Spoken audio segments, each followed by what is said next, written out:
Selamat pagi, salam sehat, sobat bersinar. Pagi ini kita akan melaksanakan kegiatan koordinasi tentang desa bersinar. Kita mengundang kepala desa dari Kecamatan Pagar Merbau dan juga dari Kecamatan Beringin.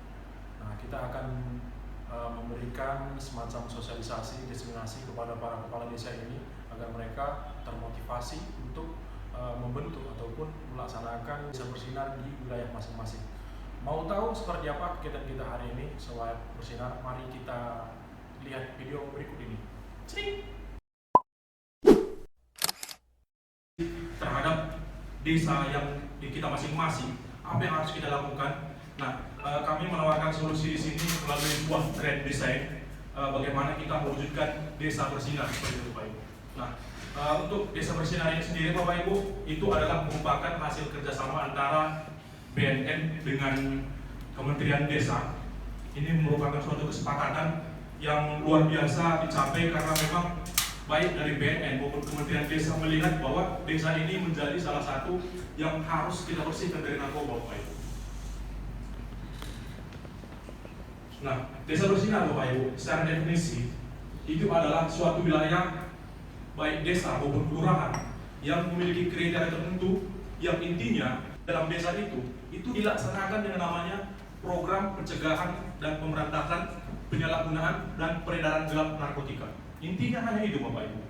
Nah, persoalannya adalah bagaimana agar program P4G ini berjalan secara berkesinambungan. Nah, program selama ini dari desa-desa yang berusaha untuk menjadi desa bersinar, setelah dicanangkan akhirnya stagnan dan redup perlahan. Ini yang menjadi kekhawatiran kita bersama. Makanya mulai tahun ini kita berusaha untuk membuat program step by step secara bertahap, dan nanti kita akan bisa melihat apa indikator keberhasilan dari program itu, Bapak Ibu. Nah, ada pun dasar hukumnya, Bapak Ibu. Yang pertama tentunya adalah Undang-Undang Narkotika, Undang-Undang Nomor 35 Tahun 2009, kemudian Undang-Undang tentang Desa, dan yang paling penting di sini adalah perjanjian kerjasama antara Deputi Cegah dengan Dirjen PPMD Kemendes, Bapak Ibu. Inilah yang menjadi aturan teknis tentang pelaksanaan desa bersinar itu. Untuk mewujudkan desa bersinar, Bapak Ibu, itu tidak serta-merta harus bisa siapa saja, desa mana saja melakukan, nggak seperti itu. Tetapi ada prasyarat yang harus dimiliki oleh desa-desa yang mau mewujudkan desa bersinar itu. Syarat pertama, Bapak Ibu, adalah tersedianya data kependudukan. Ini penting sekali karena untuk melakukan intervensi itu kita akan melihat basis data di desa itu. Tanpa adanya basis data itu, maka ini tidak akan bisa dilakukan. Karena itu data ini menjadi salah satu aspek yang paling penting. Aspek kependudukan itu sangat penting. Kemudian yang kedua adalah dukungan dan komitmen dari pemerintah desa setempat. Ini penting sekali karena dalam perwujudan desa bersinar ini, Bapak Ibu, pelaksananya adalah desa itu sendiri. Pemerintah kecamatan, pemerintah kabupaten maupun BNN adalah pihak yang memberikan support, tetapi yang pelaksananya sendiri adalah pemerintah setempat, Bapak Ibu.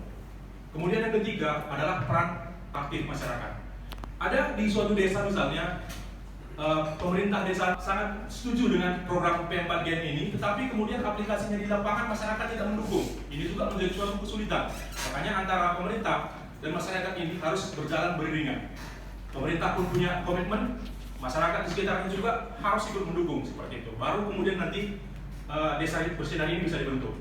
Kemudian memenuhi kriteria wilayah, Bapak Ibu. Ini ada beberapa kriteria. Yang pertama itu adalah yang menjadi prioritas untuk desa bersinar adalah yang pertama desa wilayah pesisir. Kalau Beringin itu sepertinya masuk untuk kategori ini. Kemudian masuk dalam perbatasan dengan kota besar. Pagar Merbau pun saya rasa masuk juga, termasuk wilayah yang memenuhi kriteria wilayah ini. Inilah kriteria-kriteria yang dipenuhi untuk mewujudkan desa bersinar itu. Kemudian yang terakhir adalah adanya dukungan sarana dan prasarana. Ini juga penting, Bapak Ibu, seperti yang tadi sudah dibilang oleh Bapak Kepala, bahwa salah satu syarat utama desa bersinar itu bisa jalan adalah dengan adanya relawan dan juga adanya posko relawan, Bapak Ibu. Artinya rohnya di situ adalah adanya relawan itu. Makanya ini juga harus dipenuhi seperti itu. Kemudian tahapan pembentukannya Bapak Ibu ini agak panjang. Yang pertama adalah membangun komitmen. Ini nanti akan dilakukan oleh kerjasama antara BNN dengan pemerintah Kabupaten Deli Serdang. Ini kita akan menyatukan komitmen bagaimana cara kita untuk memilih desa bersinar. Kemudian akan dilanjutkan dengan pemilihan desanya. Desa-desa mana saja yang memenuhi syarat. Desa mana yang kira-kira tingkat kerawanan yang tinggi dan ada komitmen dari desa tersebut. Kemudian barulah nanti dilanjutkan dengan penetapan. Nah, Bapak Ibu, di Deli Serdang sampai tahun 2021 ini sudah ada sekitar 9 desa bersinar yang dicanangkan. 3 di Kecamatan Tanjung Morawa, 1 di Kecamatan Kutalim Baru, 2 di Kecamatan Pantilabu, dan 1 di Kecamatan Beringin. Itu desa Pasar 6 Kuala Namu. Nah, ini yang sudah kita canangkan. Kemudian nanti dari penetapan itu nanti akan disusun Pokja. Pokjanya ini Bapak Ibu, kelompok kerja ini semuanya itu nanti semua berasal dari desa itu sendiri. Stakeholder yang terlibat dalam desa itu, pemerintah desa, serta unsur-unsurnya, kemudian kelompok-kelompok masyarakat, baik juga kemudian Babinsa dan Babin Kaptipmas itu juga harus terlibat dalam kegiatan ini. Tanpa adanya campur tangan dari stakeholder, mustahil program ini berjalan Bapak Ibu. Kemudian yang tidak kalah penting, ketika Pokja sudah tersusun, yang harus dilakukan adalah penganggaran juga Bapak Ibu, karena ini adalah sebenarnya kegiatan mandiri dari desa. Instansi lain sifatnya suportif, mendukung seperti itu. Dan ini juga harus dipikirkan juga, mungkin Kecamatan Beringin, Kecamatan Pagar Merbo sudah melakukan musrembang ya udah ya. Nah mungkin nanti ini bisa dipikirkan kembali kalau memang belum dimasukkan, kalau bisa direvisi, kita sarankan untuk direvisi agar bisa diwujudkan tahun ini seperti Bapak Ibu. Kemudian langkah selanjutnya adalah pencanangan. Inilah yang sudah dilakukan di tahun 2021 ini, tanggal 27 Januari kemarin kita mencanangkan 3 desa bersinar. Yang pertama Pasar 6 Kuala Namu, yang kedua Desa Bandar Kalipak, Kecamatan Percul, dan yang ketiga adalah Desa Pantai Labu Pekan, Kecamatan Pantai Labu. Ini yang sudah kita canangkan dan sekarang masih kita melihat bagaimana progresnya. Dan satu yang menjadi kebanggaan kita juga Bapak Ibu, dari 9 desa bersinar yang ada di Deli Serdang ini, satu di antaranya yaitu Desa Rantau Panjang itu terpilih menjadi salah satu desa bersinar terbaik untuk Sumatera Utara. Nah ini nanti akan menjadi pilot project seperti itu, akan dipaparkan ke pusat, dan mudah-mudahan nanti apa yang terjadi di Rantau Panjang ini bisa mengalir ke desa-desa lain yang ada di Deli Serdang ini Bapak Ibu. Nah kemudian setelah pencanangan, intinya adalah di sini sebenarnya Bapak Ibu, pelaksanaan program itu tadi. Sudah terbentuk Pokja, sudah ada anggaran, ada pencanangan, barulah kemudian berjalan secara berkesinambungan, bukan berhenti di sini Bapak Ibu. Bukan berhenti hanya di pencanangan yang dibilang oleh Bapak Kepala tadi hanya sebatas seremonial, enggak seperti yang kita harapkan, tetapi pelaksanaan program ini berjalan secara kontinu. Nanti kalau sudah mapan tanpa ada intervensi dari pihak luar, desa itu secara mandiri bisa melaksanakannya seperti itu Bapak Ibu. Kemudian pelaksana yang masuk Pokja tadi, unsur-unsurnya adalah ini Bapak Ibu. Kelompok kerjanya tadi yang pertama dari pemerintah desa itu sendiri, maupun dari kelurahan, kepala desa, ataupun lurah, BPD, sekdes, segala macam, dan termasuk unsur pelaksana yang ada di bawahnya, ini semuanya terlibat. Kemudian lembaga-lembaga yang ada di masyarakat itu, baik itu lembaga adat, kemudian lembaga kemasyarakatan, misalnya PKK, Posyandu, Karang Taruna, seperti itu semuanya juga harus dilibatkan, harus terlibat dalam Pokja tadi. Kemudian juga adalah lembaga keagamaan, ini juga sangat penting Bapak Ibu. Lembaga ini menjadi motor terdepan dalam kegiatan pencegahan ataupun sosialisasi di desa kita masing-masing. Yang ketiga adalah stakeholder yang terlibat di desa itu, baik itu Babinsa, Babin Kamtipmas, pendamping desa, dan juga relawan Bapak Ibu. Dan juga ada yang namanya agen pemulihan. Ini masing-masing unsur ini adalah 2 hal yang penting, yang ini bertugas untuk pencegahan, kemudian agen pemulihan ini adalah bertugas untuk menanggulangi warga-warga desa kita yang sudah terkena narkoba. Kalau yang relawan ini khusus untuk yang belum, kalau yang agen pemulihan ini menangani orang-orang yang sudah terkena narkoba seperti itu. Apa saja kegiatan di Desa Bersinar itu secara umum, secara garis besar dibagi dalam 3 kelompok. Yang pertama itu adalah kegiatan KIE, komunikasi, informasi, edukasi, atau kita sebut dengan kegiatan penyuluhan dan sosialisasi. Ini harus kita ingatkan secara terus-menerus. Ingatan masyarakat ini harus benar-benar melekat, karena kalau kita hanya melaksanakan sekali, ingatan itu akan secara perlahan hilang. Makanya ini tetap harus kita wujudkan tadi. Salah satunya adalah melalui corong kegiatan keagamaan. Ini penting kita laksanakan karena kegiatan sosialisasi ini sebenarnya roh dalam P4G ini, Bapak Ibu. Karena kalau kita hanya fokus memberantas, sepanjang pasar masih tinggi di desa kita, ini persoalan narkoba tidak akan pernah hilang. Tetapi jika kegiatan pencegahan ini berhasil, ini makanya nanti ujungnya adalah tidak ada lagi orang yang tertarik memakai narkoba. Ini baru kegiatan pencegahan ini berhasil, Bapak Ibu. Kemudian yang kedua adalah membentuk dan menggerakkan relawan dan penggiat anti narkotika. Kalau nggak salah, beberapa tahun yang lalu itu di desa-desa di Deli Serdang itu sudah terbentuk yang namanya relawan anti narkoba. Betul nggak, Bapak Ibu? Sudah terbentuk ya. Dan bagaimana dengan kondisinya sekarang, Bapak Ibu? Mati suri. Itulah yang persoalan kita hadapi selama ini, yang dibentuk sekitar tahun 2018 atau 2017, tetapi di tahun 2021 ini mati suri, Pak. Kalau menurut analisis kami, ada dua persoalan yang terjadi kenapa relawan ini mati suri, Pak. Analisis yang pertama, mati surinya relawan di desa adalah karena mandeknya informasi maupun komunikasi antara relawan itu sendiri maupun stakeholder yang ada di sampingnya, misalnya Babinsa, Babin Kamtipmas maupun dengan BNN sendiri. Nah, misalnya ketika ada informasi yang didapatkan oleh relawan, tetapi mandek di situ, tidak tersampaikan ke instansi yang seharusnya lebih berkompeten, misalnya dari kepolisian, dari Babinsa maupun dari BNN.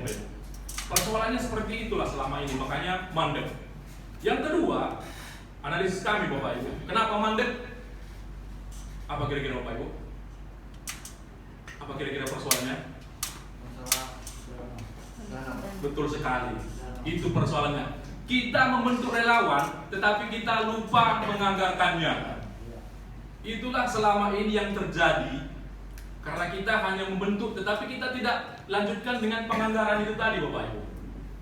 Itulah problem mengapa relawan tidak pernah berjalan. Karena namanya walaupun relawan, Bapak Ibu, suka relawan, tetapi butuh hidup juga seperti itu kan. Makanya itu yang harus kita pikirkan juga solusinya melalui mekanisme penganggaran tadi. Kemudian yang ketiga adalah adanya intervensi berbasis masyarakat. Seperti yang telah disampaikan oleh Bapak Kepala tadi, lembaga untuk rehabilitasi itu penuh, Bapak Ibu. Antri bisa sampai berbulan-bulan. Kalau ke swasta itu mahal. Misalnya saja 3 juta per bulan kali 6 bulan udah berapa jatuhnya kan, seperti itu. Nah, makanya sekarang BNN menggerakkan yang namanya adalah rehabilitasi berbasis masyarakat, Bapak Ibu. Nah, di situ yang terlibat masyarakat desa itu sendiri. Nah, di sini ada yang namanya nanti yang saya bilang tadi adalah agen pemulihan tadi. Inilah fungsinya dari agen pemulihan. Bagaimana mereka menghimpun orang-orang yang sudah terlibat dalam penyalahgunaan narkoba sehingga kemudian melakukan intervensi. Ini mereka harus melalui pelatihan dulu, Bapak Ibu. Tidak serta-merta orang yang ditunjuk menjadi agen pemulihan itu bisa bekerja, enggak. Harus melalui pelatihan dulu. Karena ini ada beberapa bentuk intervensi yang harus dilakukan. Nah, itulah secara garis besar bagaimana urat nadi desa bersinar itu, Bapak Ibu. Intinya adalah 3 ini: kegiatan sosialisasi, kemudian relawan, dan juga intervensi berbasis masyarakat.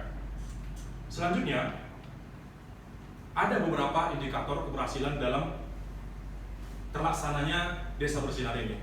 Indikator yang pertama itu adalah program berjalan sesuai dengan perencanaan, Bapak Ibu. Kalau dalam evaluasi kan sering kita temukan menyimpang nggak program itu dengan perencanaan, ya kan itu. Nah, salah satu indikator keberhasilannya adalah soal itu. Kemudian yang kedua, yang paling penting adalah masyarakat paham dan mengerti bahaya narkoba. Keberhasilan yang paling penting sebenarnya ini yang kedua. Kalau masyarakat sudah paham dan mengerti bahaya narkoba, maka secara perlahan-lahan angka prevalensi di desa kita itu akan menurun. Karena tidak ada lagi orang yang mau pakai narkoba, Pak. Karena tahu dampak buruknya, tahu bahaya narkoba itu apa. Mereka tidak mau lagi pakai narkoba. Akhirnya secara perlahan prevalensi penyalahgunaan narkoba di desa kita turun seperti itu. Itu yang kita harapkan. Kemudian yang ketiga adalah pendanaan program dan desa bersinar itu adalah melalui APBDes seperti itu. Ini karena saya bilang tadi itu adalah suatu kemandirian dari desa. Kemudian indikator keberhasilan yang keempat adalah desa itu memiliki relawan dan penggiat tadi. Ini menjadi urat nadi dari desa bersinar. Kemudian puskesmas juga berpartisipasi aktif Bapak Ibu. Karena tadi kita ini adalah menggalakkan yang namanya program intervensi berbasis masyarakat. Makanya di sini peran puskesmas ini sangat penting. Kalau mereka mau mendukung proses rehabilitasi, berarti berhasillah desa bersinar itu.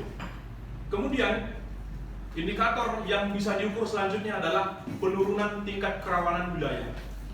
Wilayah kalau dalam program P4G Bapak Ibu itu bisa dibagi dalam 4 kategori. Wilayah bahaya, kemudian siaga. Yang harus kita intervensi itu adalah kategori daerah yang bahaya itu tadi. Nah, secara perlahan-lahan kita turunkanlah dia ke grade selanjutnya. Itu yang menjadi indikator keberhasilan. Nah, mungkin saya hanya memberikan contoh saja Bapak Ibu. Ini saya rasa Bapak Ibu soal pelaksanaan teknis sudah paham sekali bagaimana di lapangan penganggaran membuat nomenklatur anggaran itu. Karena tanpa adanya perwujudan ini juga penganggaran itu tidak berjalan, betul Bapak Ibu ya. Nah, ada beberapa nomenklatur yang bisa kita modifikasi untuk penganggaran desa bersinar tadi. Yang pertama misalnya ini, penguatan peningkatan kapasitas tenaga keamanan atau ketertiban oleh pemerintah desa. Kegiatan itu Bapak Ibu bisa kita modifikasi menjadi kegiatan untuk pembentukan relawan anti narkoba. Ini kami tidak mengarah, tetapi memang ini udah arahan dari Kementerian Desa tadi Bapak Ibu. Artinya ini bisa dilaksanakan seperti itu, bukan suatu pelanggaran atau bakal menjadi temuan seperti itu. Enggak, karena memang ini arahan dari Kementerian Desa sebenarnya Bapak Ibu. Jadi disinilah cara kita mencegah agar relawan tadi tidak mati suri Bapak Ibu. Misalnya pertama adalah pembentukan dan pelatihan, dan kemudian juga bagaimana biaya operasional dari relawan itu. Mungkin ini bisa dianggarkan dari sini. Kemudian yang dari akun 3103 Bapak Ibu, yaitu dalam kegiatan koordinasi pembinaan, ketentraman, ketertiban, dan perlindungan masyarakat. Ini bisa kita modifikasi menjadi kegiatan intervensi berbasis masyarakat. Akan luar biasa sekali Bapak Ibu jika desa kita bisa menanggulangi dari ketidakmampuan anggaran dalam rehabilitasi tadi.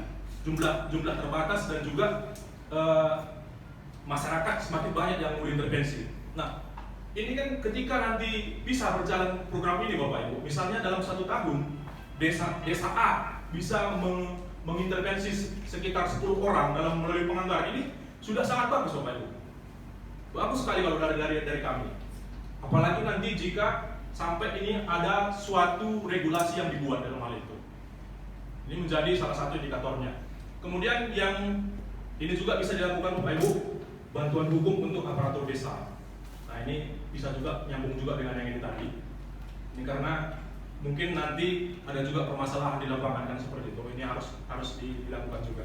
Kemudian untuk akun yang 3107, pelatihan, penyuluhan, sosialisasi kepada masyarakat di bidang hukum dan perlindungan masyarakat. Nomenklatur ini bisa kita lakukan untuk KIE tadi, untuk komunikasi, edukasi, dan penyuluhan. Jadi ini bisa dilakukan Bapak Ibu, tidak menyalahi aturan. Jangan sampai nanti kita masih ragu-ragu seperti itu. Kemudian di akun 3190 dan 3199 ada nomenklatur dapat dimunculkan kegiatan baru sepanjang relevan dengan sub bidang ketentraman dan ketertiban dan perlindungan masyarakat. Nah, ini bisa kita modifikasi untuk pembuatan bahan komunikasi dan edukasi informasi seperti itu Bapak Ibu. Ini bisa membuat misalnya pembuatan spanduk, pembuatan banner, pembuatan himbauan-himbauan lah untuk desa kita masing-masing. Ini bisa dipakai dengan menggunakan nomenklatur 3190 dan 3199 Bapak Ibu. Nah, ini kami juga menawarkan contoh RAB Bapak Ibu bagi yang mungkin masih susah untuk menganggarkannya. Ini misalnya saja adalah rencana anggaran untuk kegiatan P4G tadi. Yang pertama adalah alat tes urin Bapak Ibu. Ini nanti kita akan buat grup WA, nanti kami akan sharing mengenai ini, sehingga nanti informasi ini bisa sampai ke desa kita masing-masing Bapak Ibu. Jadi tidak usah mencatat, nanti akan kami share ini. Nah, yang pertama adalah alat tes urin, tes uji narkoba. Ini penting Bapak Ibu, karena ini menjadi salah satu cara kita untuk mengetahui ada enggak penyalahgunaan narkoba di desa kita. Nah, kalaupun sumpamanya ada, bukan berarti bahwa desa kita kiamat. Karena tadi di desa kita juga sudah ada yang namanya agen pemulihan, ada yang namanya intervensi berbasis masyarakat. Dari situlah nanti kita bisa mengetahui dari pengadaan alat tes urin ini Bapak Ibu. Kemudian yang kedua, mungkin ini untuk teknisnya relawan anti narkoba, mereka membutuhkan rompi Bapak Ibu. Membutuhkan rompi di sini kita ada spesifikasinya. Itu biasanya warna hitam. Kemudian nanti gambarnya juga bisa kita sharingkan. Yang ketiga adalah posko relawan. Ini juga sangat penting. Posko relawan ini kalau misalnya sudah ada tidak perlu dibangun lagi. Misalnya pos ronda yang sudah ada tidak perlu dibangun lagi. Ini bisa difungsikan kembali. Ini hanya untuk yang belum ada maksud saya Bapak Ibu. Kemudian yang keempat misalnya adalah X-banner. Ini biasanya itu adalah alat peraga untuk kie tadi. Dan juga bisa dianggarkan dari yang kegiatan tadi. Kemudian spanduk dan juga plang anti narkoba. Di beberapa desa saya lihat sudah plang anti narkoba ini sudah terpasang di setiap dusun, setiap jalan masuk desa sudah ada. Dan kalau bagi desa yang belum ada, mungkin bisa dianggarkan melalui perubahan nomenklatur tadi Bapak Ibu. Selanjutnya adalah stiker P4GN. Ini bisa nanti ditempeli ke rumah-rumah masyarakat, rumah-rumah warga. Karena seperti yang saya bilang tadi, menyampaikan sosialisasi itu harus dilaksanakan secara terus-menerus Bapak Ibu. Selanjutnya adalah PIN anti narkoba. Ini nanti untuk relawan, untuk penggiat, dan juga untuk agen pemulihan tadi. Inilah identitas mereka di lapangan. Mereka itu adalah perpanjangan tangan dalam program P4GN tadi. Kemudian selanjutnya adalah kotak pengaduan. Ini bisa ditempatkan di tempat strategis, misalnya di balai desa. Ini bisa ada spesifikasinya Bapak Ibu, bisa nanti disesuaikan. Kemudian kegiatan sosialisasi. Kegiatan sosialisasi ini pun ya setidaknya nanti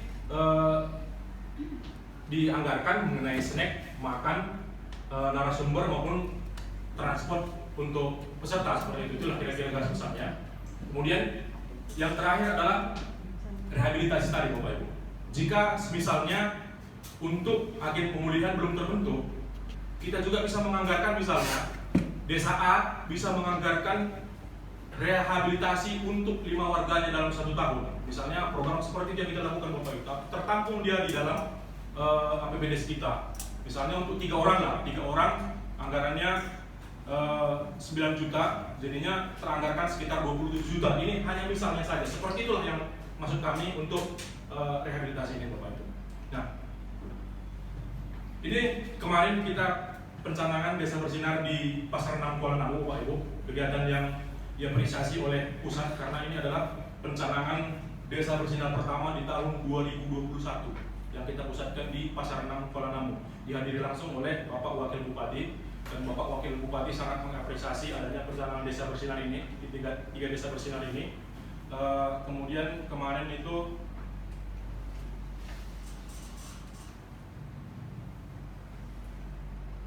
salah satu wujud kegiatannya adalah kegiatan peresmian posko relawan Bapak Ibu. Ini posisinya di Desa Pasar 6 Kuala Namu. Betul ya Pak Adesa?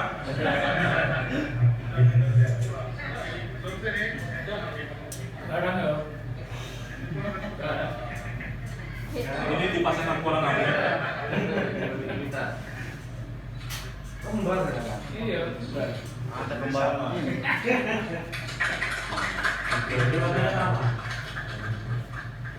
Apanya ada yang di sini? Ya, inilah tadi kegiatan yang di 2021. Harapan kami ke depannya Bapak Ibu, dalam kurun waktu berjalan ini nanti bakal ada lagi desa-desa lain yang mengusulkan diri, mengajukan diri untuk menjadi Desa Bersinar seperti itu. Itu harapan besar kita Bapak Ibu. Makanya tadi kita ikut membantu juga membuat grand design seperti itu.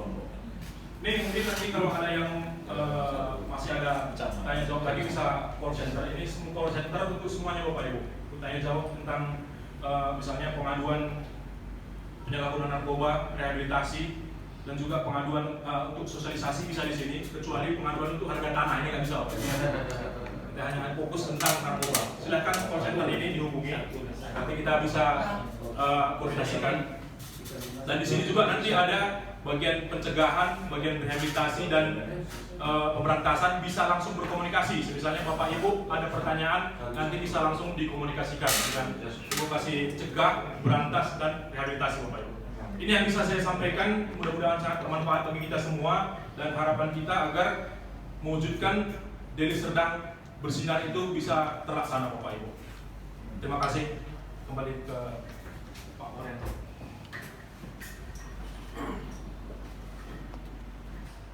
Demikianlah tadi koordinasi kita Sobat Bersinar dengan para kepala desa di Kecamatan Pagar Merbau dan juga Kecamatan Beringin. Ada banyak tadi masukan-masukan yang kita dapatkan dari para kepala desa yang hadir dan juga kita memberikan juga semacam support maupun dukungan kepada desa-desa yang ingin melaksanakan program Desa Bersinar. Harapannya ke depan ini semakin banyak yang juga ikut mencanangkan diri menjadi Desa Bersinar. Kita ingin Kabupaten Deli Serdang bisa menjadi kabupaten yang bersih narkoba atau kabupaten bersinar. Mari kita sama-sama tetap mencegah penyalahgunaan dan peredaran gelap narkoba di sekitar kita. Salam sehat dan tetap memperhatikan prokes dalam kehidupan sehari-hari. Terima kasih.